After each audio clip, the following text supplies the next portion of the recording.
อนนี้นะคะเราอยู่บนรถแทรมสายหนึ่งขึ้นจากหน้าสถานีเดลฟ์เซ็นทรัลที่เมืองเดลฟ์นะคะเดี๋ยวเรานั่งยาวประมาณ25นาทีนะคะไปลงที่เมืองเดอะเฮก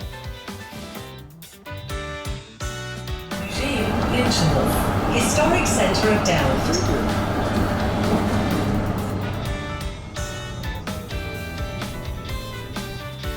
เปลี่ยนใจนั่งเลยป้ายเดนเฮกเซ็นทรัลนะมาลงที่ป้ายเฟรเดอร์สปาไลน์แทนเดี๋ยวเราจะไปเยี่ยมชมพีซพาเลทด้านหน้านะคะที่เป็นที่ตั้งของศาลโลกกันก่อนเลย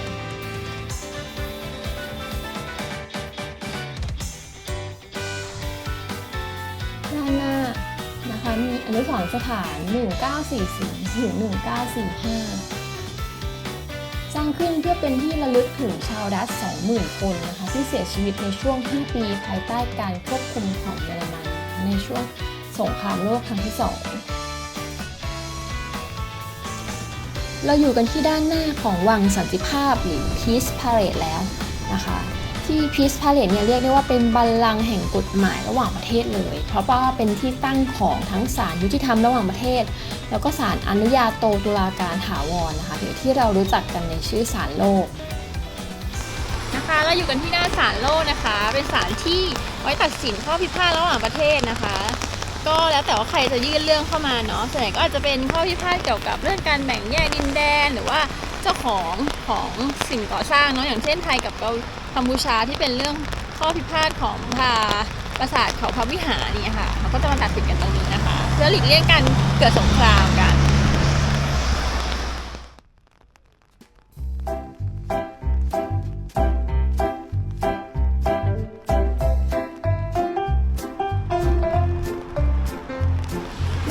ตรงนี้นะเขาก็เป็นเหมือนรวมหิน The World Peace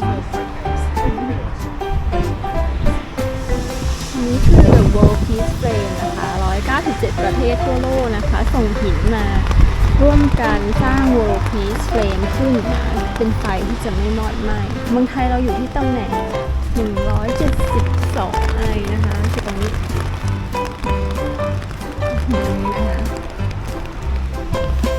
ก็เป็น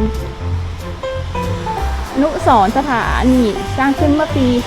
2004นะคะข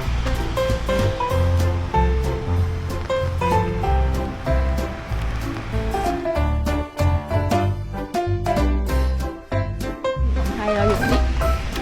นี่นะคะหินที่มีเหมือนลายปะการัง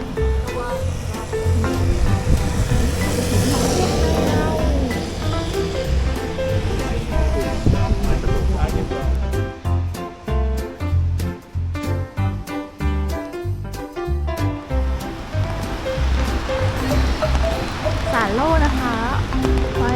สำหรับพิจารณาข้อพิพาทระหว่างประเทศนะคะโดยสมาชิกก็ตัดสินใจที่จะใช้ศาลนี้นะคะแทนการสงครามเนาะก็ใช้เป็นวิธีทางการศาลการยุติธรรมนะคะในการพิจารณาข้อพิพาทตรงทางเข้านะคะเขาก็มี Indian Peace Wish Tree นะคะก็คล้ายๆกับธนบัตรมาเขียนขอพรที่โลกนี้มีแต่ความสงบสุขอย่าทำสงครามกันเลยมีแต่ความสูญเสีย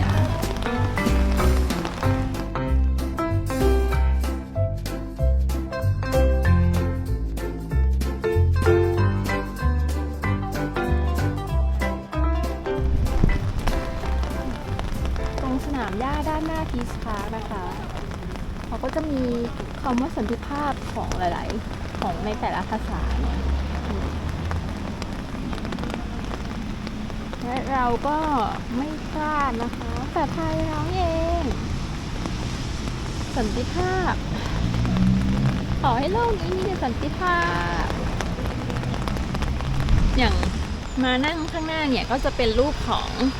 เขาก็ทำเป็นรูปเหมือนแบบประเทศชาติให้ความร่วมมือกันบ้างหรือเป็นรูปนกพิราบนะคะซึ่งเป็นสัตว์ที่สื่อถึงสันติภาพเนาะชมกันพอหอมปากหอมคอนะคะเดี๋ยวเรานั่งรถแทรมสายหนึ่งกลับไปที่เซ็นทรัลนะเพื่อไปเดินพิพิธภัณฑ์มัลช์แฮสกันต่อ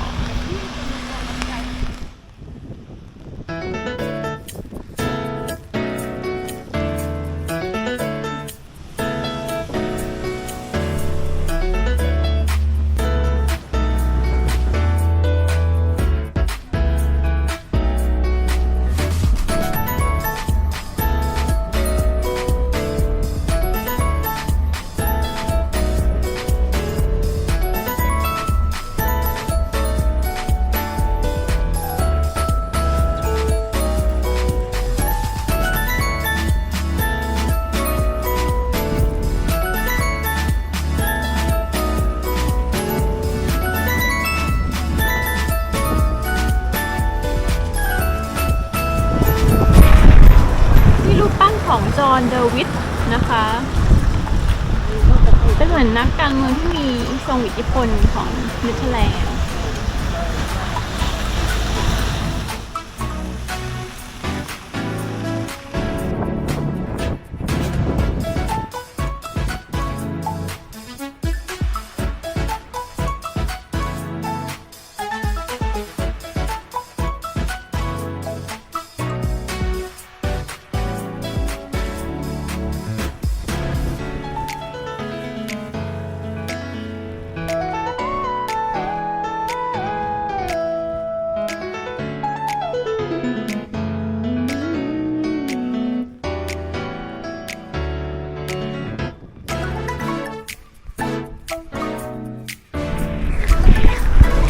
กำลังเดินไปพิพิธภัณฑ์นะเมาดิชแคสนะคะบรรยากาศตอนนี้นะคะริมอาคารรัฐสภาของเนเธอร์แลนด์เนาะฝนตกรองเท้ากางเกงเสื้อโอเคนะคะบรรยากาศดีมากเลยนะคะเปียกไปหมดแล้วตอนนี้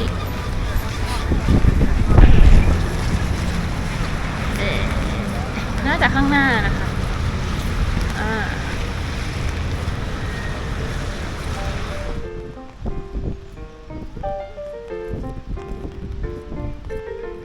ซ้ายมือนะคะคือพิพิธภัณฑ์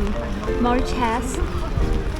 เราจองรอบเอาไว้ตอน 4 โมงเย็นนะคะวันนี้เดี๋ยวลองเข้าไปดูนะเผื่อจะสามารถเข้าไปได้เลย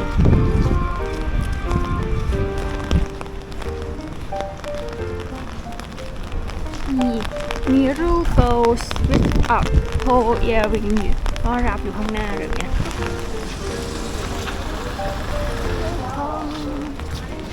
วันนี้เ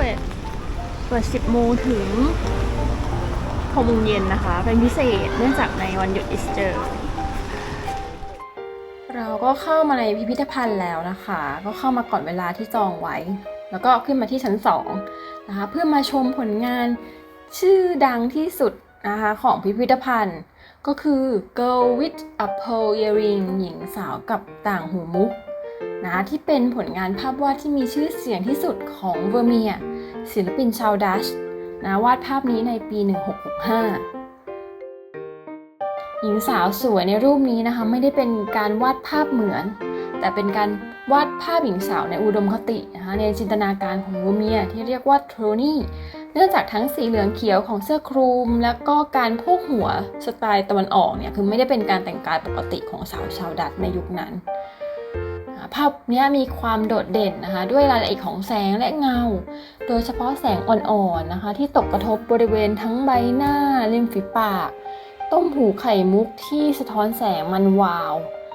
การไล่โทนสีแบบไม่มีการวาดเส้นวาดขอบเลยนะคะทั้งโครงสร้างใบหน้าสันจมูกคือดูเนียนฟุ้งไปทั้งภาพ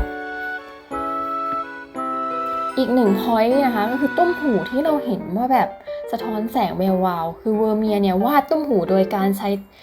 การแต้มสีขาวเพียงแค่2จุดเท่านั้นนะคะไม่ได้วาดแม้แต่ตะขอเกี่ยวต้มหูเลย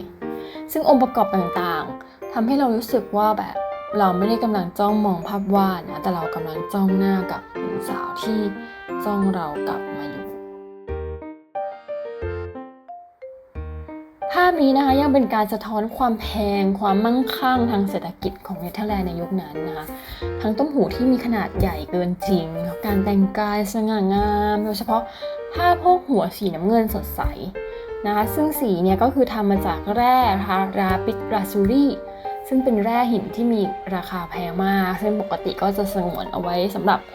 ภาพวาดทางศาสนาหรือว่าภาพวาดของขุนนางเท่านั้นเขาก็จะมีแบบบอกว่าไฮไลท์แต่ละห้องเนี่ยมีอะไรบ้างนะคะภาพตรงกลางที่เห็นก็คือภาพ The Anatomy Lessons of Dr. Nicola Tulp เป็นผลงานของเรมแบรนต์จิตรกรชาวดัตช์ชื่อดังอีกท่านหนึ่งภาพนี้วาดในปี 1632 เมื่อตอนที่เรมแบรนต์อายุเพียง 25 ปีเท่านั้นเนื่องจากในสมัยศตวรรษที่ 17การสอนกายวิภาคศาสตร์เนี่ยจะจัดขึ้นแค่เพียงปีละ1 ครั้งในช่วงฤดูหนาว ดังนั้นทางสมาคมศัลยแพทย์แห่งเมืองอัมสเตอร์ดัมก็เลยได้ว่าจ้างเรมแบรนต์นะคะให้มาวาดภาพเหมือนเพื่อเป็นที่ระลึกในการจัดการสอนในครั้งนั้นในภาพเนี่ยเราจะเห็นคุณหมอนิโคลัสชูฟคนที่ใส่หมวกนั่งอยู่ทางขวามือนะคะกำลังอธิบายส่วนประกอบบริเวณกล้ามเนื้อแขนให้กับหมอท่านอื่นที่อยู่ทางด้านซ้ายโดยร่างที่ใช้ในการสอนนะคะในตอนนั้นเนี่ยเขาก็จะบังคับให้ใช้ร่างของนักโทษประหารชีวิตเท่านั้นโดยร่างที่เห็นในรูปก็จะเป็นนักโทษที่เพิ่งถูกแขวนคอประหารชีวิตไปเมื่อเช้าของวันเดียวกันเอกลักษณ์เฉพาะตัวของเรมแบรนต์นะคะก็คือเทคนิคการใช้แสงเงาเราจะเห็นวิธีการสร้างภาพสว่างในความมืดโดยการกำหนดแสงขึ้นมาเองให้สว่างเฉพาะจุดนะคะตัดกับฉากหลังที่มืดเพื่อขับเน้นจุดเด่นของภาพให้ชัดเจนนะคะทำให้ภาพมีมิติมีความลึกเหมือนจริงภาพเหมือนของเรมแบรนต์เนี่ยจะรู้สึกถึงการเคลื่อนไหวนะคะเพราะว่าในแต่ละคนในภาพเนี่ยก็จะมีแอคชั่นต่างๆกันนะคะไม่ได้แบบยืนหน้าตรงอยู่นิ่งๆเนี่ยทำให้ภาพมันมีชีวิตชีวาซึ่งเรมแบรนต์ก็ได้สร้างชื่อเสียงในอัมสเตอร์ดัมแล้วก็ได้รับการยอมรับในฐานะของจิตรกรวาดภาพเหมือนจากการวาดภาพนี้ถัดมาที่ห้องที่10นะคะห้องนี้ก็จะมีภาพเซลฟ์พอร์เทรตภาพวาดตัวเองของเรมแบรนต์นะคะที่วาดขึ้นในปี 1669 เรมแบรนต์นี่คือเป็นจิตรกรคนหนึ่งเลยนะคะที่วาดภาพเหมือนตัวเองเอาไว้เยอะมากนะคะเกือบ80 กว่าภาพนะคะดังนั้นก็เชื่อว่าภาพนี้ที่มาริชฮัสเนี่ยน่าจะเป็นภาพเหมือนของเรมแบรนต์ภาพสุดท้ายนะคะเนื่องจากภาพนี้เขียนในปีเดียวกับที่เรมแบรนต์เสียชีวิตถ้าเราเข้าไปมองใกล้ๆนะคะก็จะสังเกตว่าเรมแบรนต์วาดภาพนี้ด้วยการลงฝีแรงที่หนาแสดงถึงความรุนแรงแล้วก็ความเป็นอิสระสื่อถึงพลังใจที่ยังเต็มเปี่ยมถึงแม้ว่าจะใกล้ช่วงสุดท้ายของชีวิตแล้วก็ตาม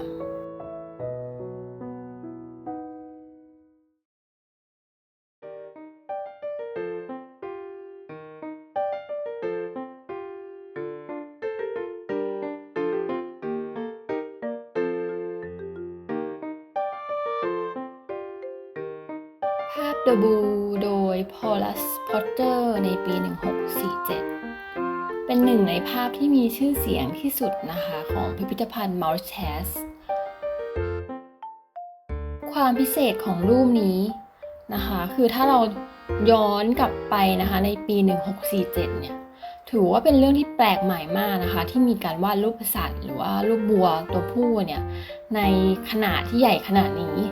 นะคะแทบจะไม่เคยมีใครวาดมาก่อนแล้วก็ดีเทลที่อยู่ในภาพเนี่ยก็เก็บรายละเอียดได้ครบถ้วนนะคะไม่ว่าจะเป็นนกที่บินอยู่บนฟ้าแมลงวันที่บินอยู่บนหลังวัวหรือแสงที่กระทบบึงน้ำก็ทำให้ภาพนี้สมจริงมากๆ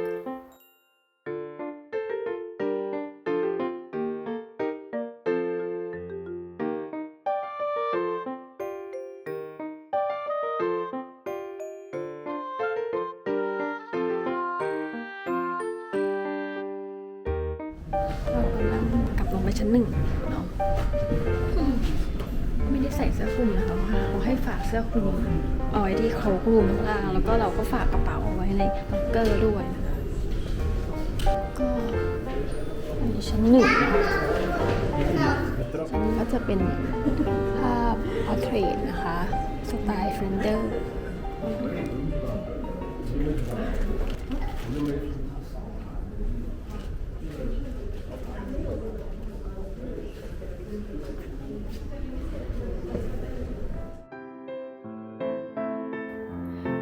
เป็นผลงานการร่วมมือกันของจิตรกรเฟมิชชื่อดัง2 ท่านนะคะได้แก่ยัน บรอยเกล เดอะเอลเดอร์แล้วก็ปีเตอร์ พาล รูเบนนะคะภาพนี้รูเบนจะเป็นคนวาดอาดัมกับอีฟงูที่ยื่นแอปเปิลให้อีฟต้นไม้รวมถึงม้านะคะที่อยู่ด้านหลังอาดัมกับอีฟนะคะส่วนยัน บรอยเกลเนี่ยซึ่งเป็นจิตรกรที่มีชื่อเสียงในการวาดดอกไม้และก็สัตว์แล้วนะคะก็รับผิดชอบในส่วนของแลนด์สเคปต้นไม้และก็สรรพสัตว์ทั้งที่เหลือทั้งหมดในภาพนะคะเสมือนเป็นส่วนแห่งอีเดนที่แท้จริง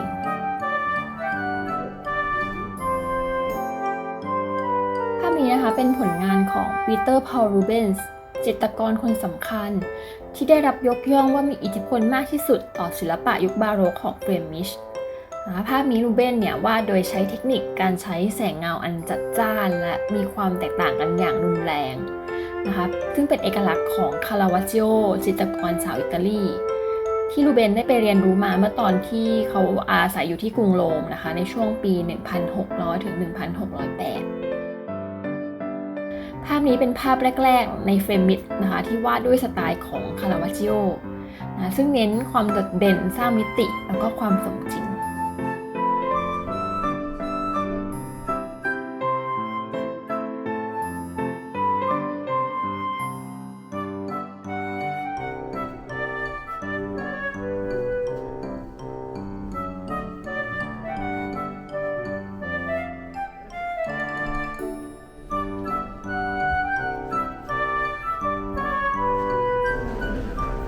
น่าจะประมาณนี้นะคะ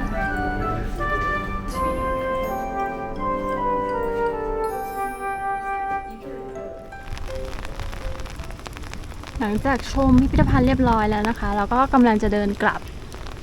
ไปขึ้นรถแทรมสายหนึ่งนะคะจากเดนเฮกกลับเมืองเดลฟ์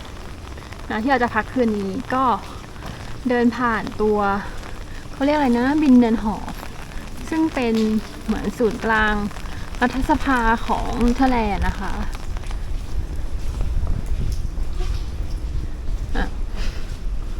ก็คือเป็นทางตันจ้ะเป็นทางตันไม่สามารถออกไปได้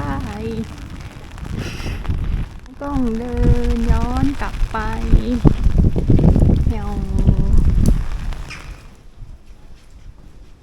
ดูใน Google Map มันมีทางออกแต่ว่าของจริงปิดไว้นะคะเขากำลังเหมือนซ่อมแซมก่อสร้างอยู่เดี๋ยวเราเดินกลับไปอีกทางนึงนะคะก็ผ่านหน้าพิพิธภัณฑ์มาร์แชสที่เราเพิ่งเข้าไปชมเมื่อกี้นั้นใครมาเที่ยวที่เมืองเดอะเฮกนะก็แนะนำเลยนะคะให้แวะมาชมพิพิธภัณฑ์มาร์แชสนะซึ่งด้านในก็คือมีจัดแสดงผลงานระดับ Masterpiece เอาไว้หลายชิ้นมากนะคะไม่ว่าจะเป็น Girls with a Pearl Earring ของ Vermeer หรือ The Anatomy Lessons of Dr. Nicolas Thiel ของ Rembrandt ซึ่งเป็น2ศิลปินชาวดัตช์ชื่อดังนะคะในช่วงยุค Golden Age ของเนเธอร์แลนด์เลย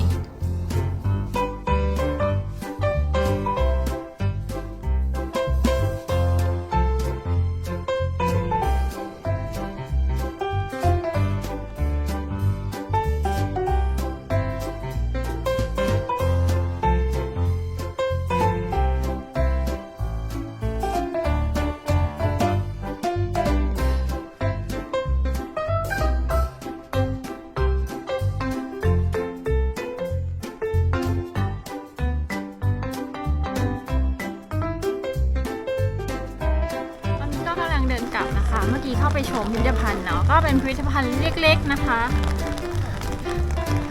ที่มีการอธิบายรูปภาพแต่ละรูปอะค่อนข้างละเอียดโดยเราสามารถเปิดเข้าไปอ่านในเว็บไซต์เขาได้นะคะเขาก็จะมีเรื่องราวเหมือนแบบเกร็ดเล็กเกร็ดน้อยเกี่ยวกับรูปเนื้อหาในรูปแล้วก็เกี่ยวกับเทคนิคการวาดรูปในแต่ละรูปด้วยก็เป็นพิพิธภัณฑ์ที่คุ้มค่านะคะกับการเดินทางมายังเมืองเดนเฮแล้วก็เข้าชมพิพิธภัณฑ์นี้